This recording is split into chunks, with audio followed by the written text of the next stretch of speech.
अध्यात्म विज्ञान कोई धर्म या संप्रदाय नहीं है, ये स्पिरिचुअल साइंस है जो कुदरत के कानून पर आधारित है। ये विज्ञान पूरे ब्रह्मांड के सभी रहस्यों को उजागर करता है और जीवन के सभी पहलुओं को समझने के लिए एक नई दृष्टि देता है।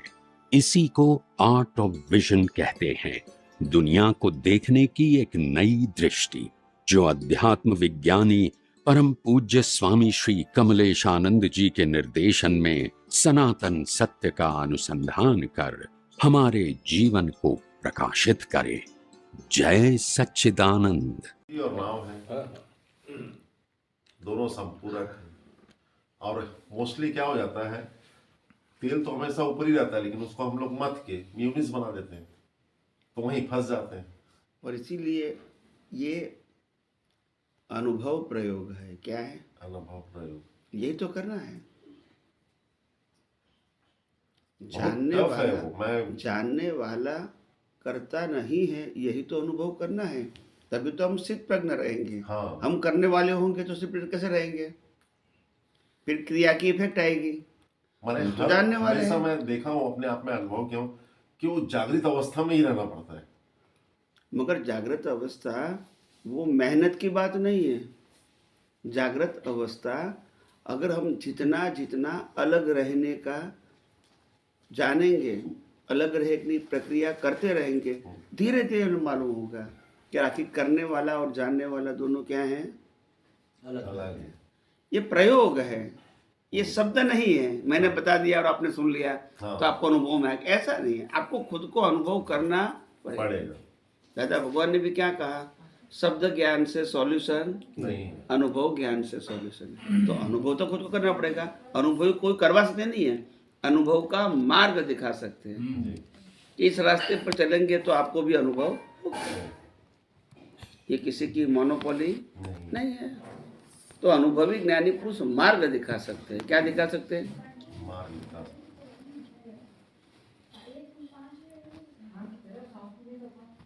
समझ में आया? तो आत्मा तो अपने स्वभाव में है। प्रतिष्ठित आत्मा को स्वभाव में रहना है। प्रकृति तो अपने स्वभाव में ही है, क्योंकि वो तो मैकेनिकल है। प्रकृति अपने स्वभाव से बाहर कैसे जाएगी? मैकेनिकल पार्ट वो तो फिक्स है। क्या है? प्रेम करे तो भी, मारामारी करे तो भी, मशीन के पास कोई चॉइस नहीं है। आप समझे? तो जो ये अवस्थाओं को देखने जानने वाला है, आत्मा के प्रकाश की हाजिरी में अवस्था, मन वचन काया की अवस्थाओं को देखने जानने वाला है, वो स्थित प्रज्ञ होना चाहिए। और वो कैसे होगा? क्योंकि ये मन वचन काया की जो क्रिया मैकेनिकल है ना, वो कुदरती रचना है। हमारी रचना नहीं, हमारी अवस्था, हमारी शक्ति नहीं है, मैकेनिकल शक्ति है। तो इसमें पढ़ने की जरूरत नहीं है। अगर आपको स्थित प्रज्ञ रहना है तो, नहीं रहना है तो पढ़ो। फिर अभिप्राय होगा, फिर राग द्वेष होगा, फिर कर्म बनेगा, फिर जन्म मरण होगा, क्योंकि आप स्थित प्रज्ञ नहीं रहे, जुड़ गए। आप समझे ना? ये बड़े बड़े महापुरुष इतना सारा युद्ध करके भी, राजपाट चला के भी क्यों मोक्ष में गए? स्थित प्रज्ञ अंदर से। बाहर से जो करना है करे प्रकृति, वो तो मैकेनिकल है। अंदर से क्या है? अलग है। तो कोई मतलब नहीं है। जो भी हो रहा है, देखने बाहर के देखने वाले को ऊंचा नीचा हो जाएगा, उनको कुछ नहीं होता है। वो तो जानते ही तो मैकेनिकल है, एक कुदरती रचना है, वो तो होती रहेगी। हमारा उसके ऊपर कंट्रोल नहीं है। तो उसमें फिर डीप में जाने की जरूरत भी नहीं। देखते रहो, बस देखना ही तो है। हमारा धर्म ही देखना है। और कैसे देखना है? हम अवस्थाओं का ऑब्जर्वर है, करता नहीं है, भोक्ता और मालिक भी नहीं। बस और शरीर भी हमारा नहीं। नहीं है। तो डीप में जानने की क्या जरूरत है, मगर हमको लगता है।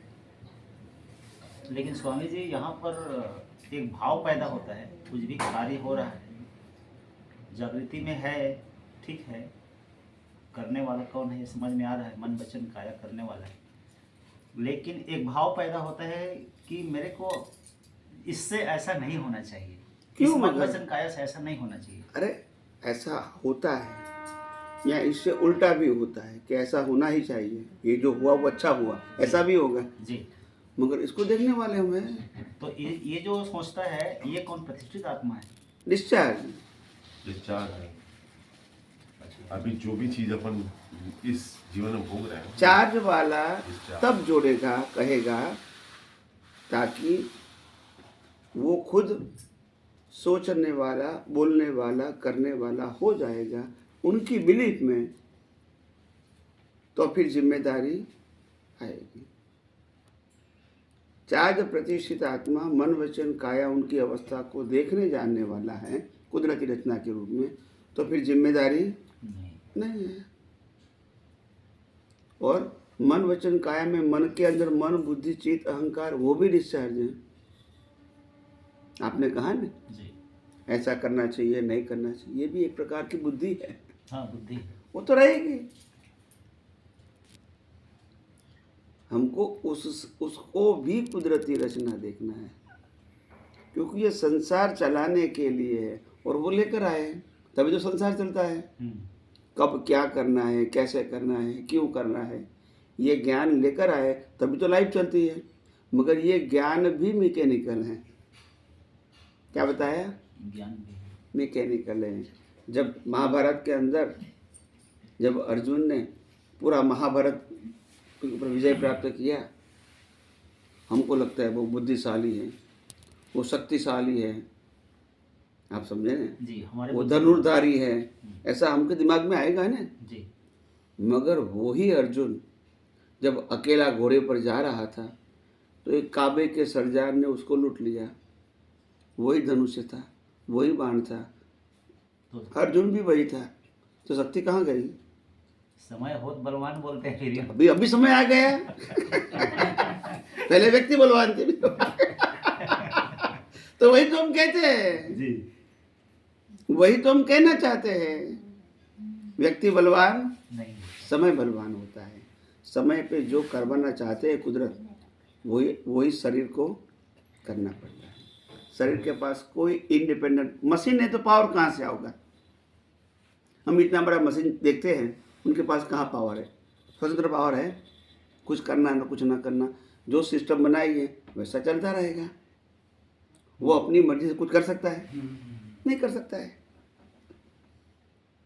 बस लेकिन ये मशीन भी अपनी वजह से कुछ नहीं कर लेकिन सकता हमको लगता है कि मशीन ही करता है, हैं? मशीन ही करता है, आदमी मात्र चलाता है उसको, नहीं, ऑपरेटर मात्र ऑपरेट करता है, मशीन ही करता है। वही तो, इसीलिए कि इंसान ने वो सिस्टम बनाई तब ने, फिर तो मशीन हो गई ना। ये कुदरत ने सिस्टम बनाई है, आँख कान नाक, हवा पानी खुराक लेना, इस पर डाइजेस्ट होना, पाचन होना, ब्लड बनना, फिर बॉडी में सप्लाई होना, ये सिस्टम किसने बनाई? कुदरत बना। कुदरत ने बनाई है। तो मशीन चलता है ना, 50 60 70 80 90 साल चलता है ना, जी, बस। तो फिर अभी आप कहेंगे इसमें ज्ञान है, ज्ञान है नहीं। जब खाना खाएंगे, पानी पिएंगे, हवा लेंगे, फिर उसमें पाचन होगा तो ज्ञान है, तो लोही बनेगा, ज्ञान है, कचरा निकलेगा, किसी के पास ज्ञान है सिस्टम में, पूरी बॉडी में सप्लाई होगा ब्लड, है कोई ज्ञान? मैकेनिकल क्रिया है कि कोई उसको गाइड कर रहा है? नहीं कर कोई गाइड कर रहा है? नहीं। कभी ब्लड यहाँ से ऊपर जाए, फिर पाँव में जाए, फिर हाथ में जाए। बोलते नहीं। सब मैकेनिकल क्रिया। क्या है? मैकेनिकल क्रिया। कोई भी डॉक्टर को पूछ लेना कि 100 डॉक्टर एक शरीर की अंदर की अवस्था को संभाल सकता नहीं है, एक शरीर की। इतना कुदरत संभालता है। आप समझे? जी 100 डॉक्टर भी एक बॉडी को अंदर से मैनेज नहीं कर सकता है, इतना डिफिकल्ट है। मगर कुदरत की सिस्टम ऐसी है, एग्जैक्ट है, तो अपने आप सबका शरीर चलता है। आप समझे ना? हाँ, ये मैकेनिकल है, इसीलिए चलता है, कोई चलाने वाला नहीं है। ये सब ऑटोमोड सिस्टम है। कुदरत भी तो ऑटोमोड है। कुदरत कोई जिंदी व्यक्ति थोड़ी है। आप समझे ना? आत्मा चेतन है, बाकी सब मैकेनिकल है। आत्मा की हाजिरी से चलता है, आत्मा चलाने वाला नहीं है। अगर आत्मा चलाएगा तो फिर मोक्ष में जाके भी चलाएगा। अगर उनको ही चलाना है तो शरीर चलाता है तो मुर्दा भी चलाएगा। बराबर के नहीं? जी जी। बहुत समझना पड़ेगा भैया। शरीर में कभी मन वचन काया में कभी ज्ञान नहीं होता है। जो ज्ञान दिखता है वो मैकेनिकल ज्ञान है, और इसीलिए हम शरीर को जला देते हैं। अगर ज्ञान होता तो जलाते। हमने तो रामकृष्ण महावीर को भी जला दिया, हाँ या ना? अगर शरीर में ज्ञान होता तो फिर कौन जलाता? शरीर ज्ञान को व्यक्त करने का माध्यम है। शरीर में ज्ञान, मोबाइल ज्ञान व्यक्त करने का माध्यम है। मोबाइल में ज्ञान, टीवी ज्ञान व्यक्त करने का माध्यम है। टीवी में ज्ञान ये समझना पड़ेगा। ये सब बातें हम समझे नहीं। हाँ बोलिए। स्वामी जी, जो व्यक्त होता है वो ज्ञान है क्या? व्यक्त होता है वो ज्ञान है, मगर वो ज्ञान जो है अभी जो निकल रहा है, वो जब निकल रहा है तो परिणाम स्वरूप है। जी, क्या है? परिणाम स्वरूप। मगर अनुभवी पुरुष के माध्यम से निकलता है, वो भी परिणाम तो है, जी। मगर आपके लिए हेल्पफुल है। हाँ, वो है स्वामी जी हेल्पफुल, लेकिन हमारे अंदर भी वो जो ज्ञान है ना स्वामी जी, वो पकड़ में आना चाहिए हमको। क्या? कौन सा ज्ञान? जो निरंतर अनुभव में आता है ना, जैसे कि वो तो समझ में आना ही चाहिए ना। हाँ तभी तो आपको मालूम होगा कि हम जी। ये उपयोग करके आगे बढ़ रहे हैं। समझ में तो आना चाहिए ना। हाँ, उसी ज्ञान का मतलब डेवलपमेंट होना चाहिए, वो हमारे पकड़ में आना चाहिए स्वामी जी कि ये ज्ञान है ऐसा करके। तो पकड़ में आना चाहिए, बात बराबर है, मगर इसको समझना तो हमको ही पड़ेगा ना। हाँ, शरीर तो नहीं समझेगा, नहीं, आत्मा नहीं समझेगा। बिल्कुल जरूरत नहीं है उसको। तो पहले आप जब प्रश्न करते हैं तो आपको मालूम होना चाहिए कि समझना किसको है। शरीर को, ये तो जड़ है, तो आत्मा को समझना है, वो तो अज्ञान वाला है। फिर बात आ गई पच्चीस आत्मा की, तो उसी को समझना है, उसी को ही पुरुषार्थ करना है, इसी को ही अनुभव करना है, इसी को ही आगे बढ़ना है, उसी को ही अज्ञान मिटाना है। पुरुषार्थ करने वाला केवल एक ही है, शरीर नहीं है, आत्मा नहीं है। तो ये आत्मा और मन वचन काया के बीच में प्रतिष्ठित आत्मा है। हाँ, तो ये प्रतिष्ठित आत्मा है क्या? प्रतिष्ठित आत्मा का मतलब होता है जीवित अहंकार। लाइफ हीरो बोलते वो हैं। करता नहीं है, मानता है अज्ञान के मुताबिक। जैसा ज्ञान है वैसा इसका उपयोग है। अज्ञानी को अज्ञान का उपयोग, ज्ञानी को ज्ञान का उपयोग, और विज्ञानी को विज्ञान का उपयोग। समझ में आया? उपयोग है, क्रिया नहीं। स्वामी जी, प्रतिष्ठित आत्मा खत्म हो जाता है, उसके बाद भी तो ज्ञान तो रहता ही है।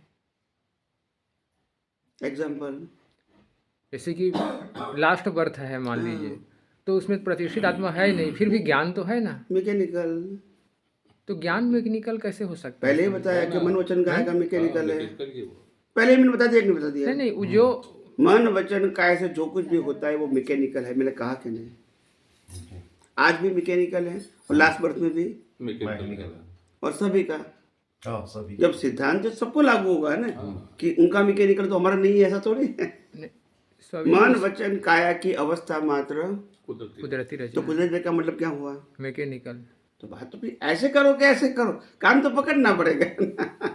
तो जैसे कि ये कोई नई बात थोड़ी है। स्वामी जी, लास्ट बर्था का जैसे बात लेते हैं तो प्रकृति अपने स्वभाव में है, लेकिन जो आत्मा का ज्ञान है वो तो रहेगा ही ना स्वामी जी, वो तो फुल ये में रहेगा ना। देखो वो अभी हमको अनुभव नहीं हो सकता है क्या अभी इस जन्म देखो में?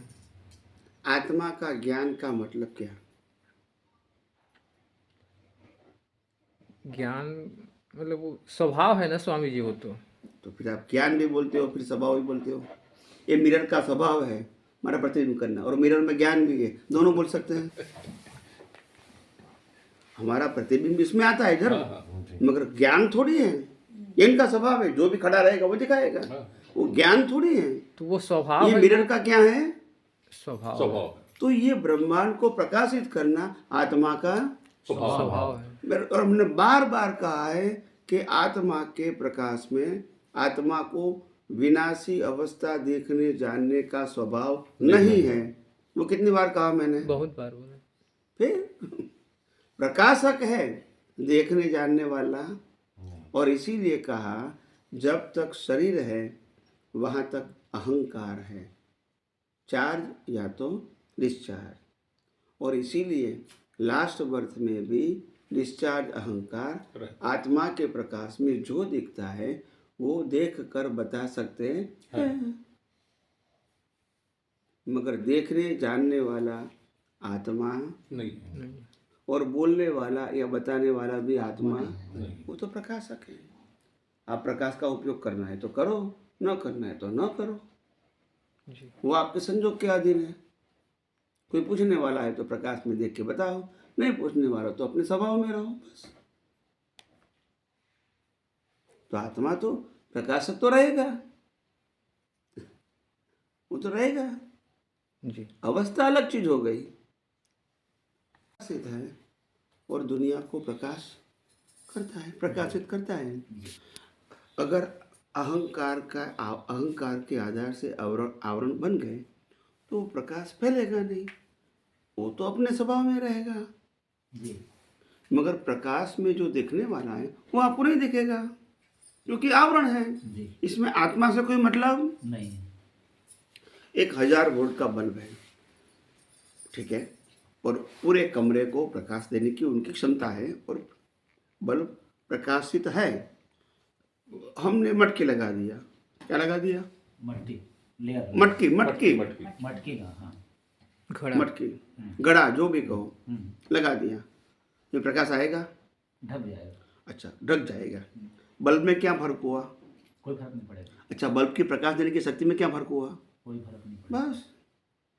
मगर हम उस प्रकाश का लाभ नहीं ले सकते हैं। तो यहाँ पर अहंकार रूपी जो आवरण है वो आ जाता है। अहंकार रूपी आवरण नहीं है, अहंकार से आवरण बनते हैं। जी। अहंकार के अज्ञान के उपयोग से मिथ्या ज्ञान, मिथ्या दर्शन, मोहनीय कर्म बनता है, वो आवरण है। अहंकार खुद आवरण नहीं है। अहंकार अज्ञान भी पैदा कर सकता है, अहंकार ज्ञान भी पैदा कर सकता है, और अहंकार विज्ञान की हेल्प से ज्ञान को मिटा भी सकता है, क्योंकि पुरुषार्थ तो वही करेगा, और कोई पुरुषार्थ करने वाला नहीं। और इसी को प्रतिष्ठित आत्मा भी बोल सकते इसको प्रतिष्ठित आत्मा बोलते हैं। हैं। अहंकार। अच्छा। अहंकार खुद के पास अज्ञान नहीं है, वो अज्ञान खड़ा कर सकता है, ज्ञान खड़ा कर सकता है, और विज्ञान भी खड़ा कर सकता है, अज्ञान को नष्ट भी कर सकता है, दृष्टि का उपयोग भी कर सकता है, दृष्टि बदल भी सकता है, दृष्टि की वैल्यू भी कर सकता है, दृष्टि की वैल्यू 0 भी कर सकता है। उसके ज्ञान दर्शन के ऊपर आधारित है। उनके पास क्या अनुभव ज्ञान सत्ता में पड़ा है, उसी का तो उपयोग करेगा। माने सारा कर्ता धर्ता प्रतिष्ठित आत्मा ही है। वो ही है, और इसको समाप्त करना ही मुक्ति का मार्ग है। क्या बताया? मुक्ति का मार्ग। और अहंकार तब समाप्त होगा जब अज्ञान 0 हो जाएगा। उनकी उत्पत्ति कब हुई? जब अज्ञान की शुरुआत हुई। तो अहंकार की क्या जरूरत थी? आप समझे ना, जब ज्ञान की एक इंद्रिय ज्ञान की शुरुआत थी तब भी अहंकार था, फिर 2 इंद्रिय का, मगर वो अहंकार के पास बुद्धि नहीं थी। थी नहीं थी। तो पांच इंद्रियों के ज्ञान के बाद जब मनुष्य में आता है तो इंद्रिय ज्ञान प्लस बुद्धि। तो बुद्धि के बाद स्वतंत्रता मिलती है, तभी कर्म बनाने की प्रक्रिया जारी शुरू होता है। होती है। लेकिन बहुत वो सूक्ष्म साइंस। अष्टावक्र गीता में बोला है कि मुक्ति मिच्छसि चित्तात् विषयान विषय त्यज क्षमा आर्जव दया तोषम सत्यम पीयूषवद भज। यदि आपको मुक्ति चाहिए तो वासनाओं में इच्छाओं में जो आसक्ति है या वासनाओं में जो आसक्ति है उसको विष के समान समझकर त्याग दें, और क्षमा आर्जव दया तोषम सत्यम इसको सबको अमृत के समान समझकर ग्रहण करो, ऐसा बोलता है वो। वो तो प्रकृति के हिसाब से बताया है। आत्मा तो ग्रहण करना नहीं है, त्याग करना नहीं है। नहीं, मुक्ति वाली जो बात बताए, मुक्ति वाली बात के अंदर जो भी इच्छाएं हैं उसको, इच्छाओं में आसक्ति, हाँ उसको विष के समान समझकर त्याग। नहीं, जहाँ इच्छाओं आप क्रिया को- करोगे ना, त्याग मतलब क्रिया हो रही है, तो क्रिया नहीं, के लिए मतलब फंसे। नहीं वो तो ठीक है, मगर देखो अज्ञान को निकालना ही, फिर इच्छा कहाँ से रहेगी? इच्छा का आधार अज्ञान है, जी, राग द्वेष का आधार अज्ञान है, मालिकी भाव, कर्ता भाव, भोक्ता भाव का आधार अज्ञान है। समझ में आया? तो अज्ञान सभी प्रकार की अवस्थाओं का, कर्मों का जड़ है। जड़ समझते हैं, रूट जी, है जी, बस। और हम आध्यात्म में अज्ञान को ही मिटाने की बात करते हैं विज्ञान की हेल्प से। विज्ञान का मतलब सनातन सत्य, अज्ञान का मतलब रिलेटिव सत्य। और रिलेटिव सत्य में हम फंस गए हैं, हालांकि हम खुद सनातन हैं। क्या है? सनातन है। सनातन है, मगर रिलेटिव सत्य में फंस गए, नाम और नाम की माया में बस। तो वो तो अज्ञान है, मिथ्यात्व है, फंस गए। समझ में आया? अब कल और उठेगा ना बहुत सारा प्रश्न। हैं? ठीक है ना, अभी जैसे 3 दिन है ना निकलते हम जाएगा। लोगों के पास। नहीं तो अभी क्या बहुत- बताया? अभी 3 दिन है ना, कल पूछेंगे, परसों पूछेंगे।